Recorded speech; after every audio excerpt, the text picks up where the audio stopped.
Savaş meydanı sessizdir. Karşı saflarda binlerce düşman askeri, çelikten bir dağ gibi saldırı emrini beklerken, Osmanlı ordusunda onlara doğru ilk adımı atanlar, o efsanevi Yeniçeriler değildi. Yeri göğü titreten ağır zırhlı sipahiler de değildi. En öne sürülenler, üzerinde zırhı bile olmayan, çoğu zaman gencecik, tecrübesiz, bekar erkeklerden oluşan bir birlikti. Onların birincil görevi düşmanı yok etmek değil, ölümü ilk karşılamaktı. Karşınızda Osmanlı ordusunun en acımasız savaş planının kurbanları ve baş mimarları. Azaplar. Osmanlı savaş makinesinde hiçbir dişli tesadüfen dönmezdi. Her birliğin varoluşunun mantıklı ve çoğu zaman acımasız bir sebebi vardı. Yeniçeriler sistemin disiplinli kalbiydi. Delilerse düşmanın aklını alan psikolojik silahlardı. Fakat azapların durumu çok daha trajik, çok daha gerçekçiydi. Azap kelimesi Arapça kökenlidir. Anlamı ise savaş meydanının soğukluğunu yüzümüze vurur. Bekar erkek. Bu kesinlikle bir tesadüf değildi. Osmanlı Devleti, ordunun en ön safında, yani ölümün en kesin olduğu yerde savaşacak bu askerleri bilerek evlenmemiş gençlerden seçerdi. Sebep, devletin soğuk rasyonelitesinde saklıydı. Bu askerlerin o meydandan sağ çıkma ihtimali çok düşüktü.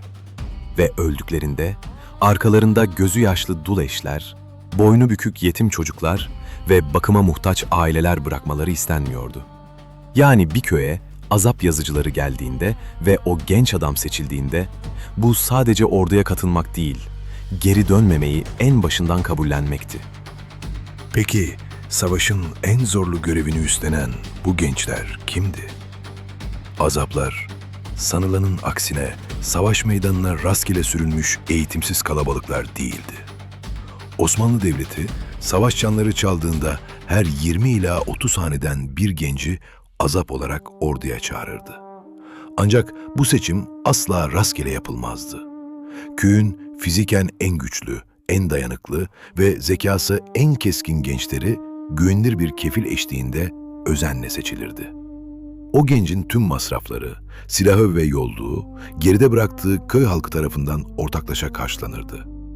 Toplanan bu gençler savaş meydanına çıkmadan önce azap kışlalarında özellikle okçuluk, kılıç kullanımı ve hızlı manevra üzerine sıkı bir talimden geçerlerdi.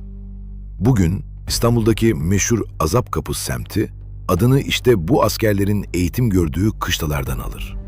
Yani o ön safta elinde kılıcıyla bekleyen azaplar çaresiz kurbanlar değil, zırh giymeseler bile disiplinle yoğrulmuş, köylerinin en cesur ve en yetenekli yiğitleriydi.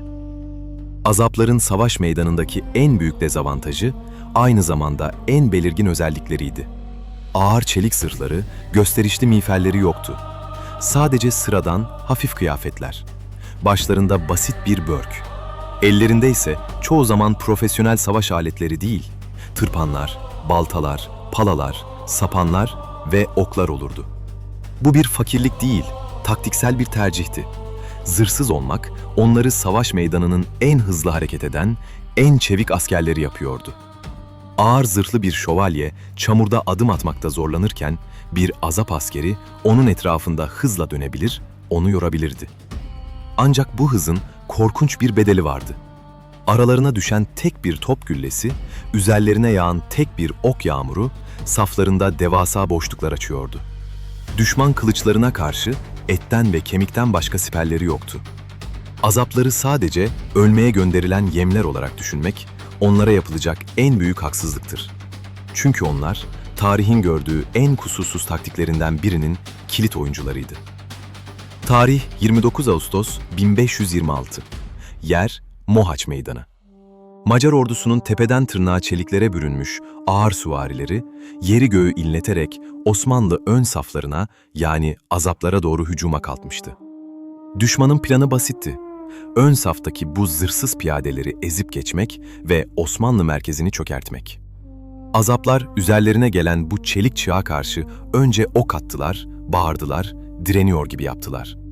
Macar süvarileri zafer sarhoşluğuyla hızını daha da artırdı. Ve işte tam o an, çarpışmaya sadece saniyeler kala, devasa Azap ordusu kusursuz bir disiplinle aniden ortadan ikiye ayrıldı. Sağa ve sola doğru çekilerek devasa bir koridor açtılar.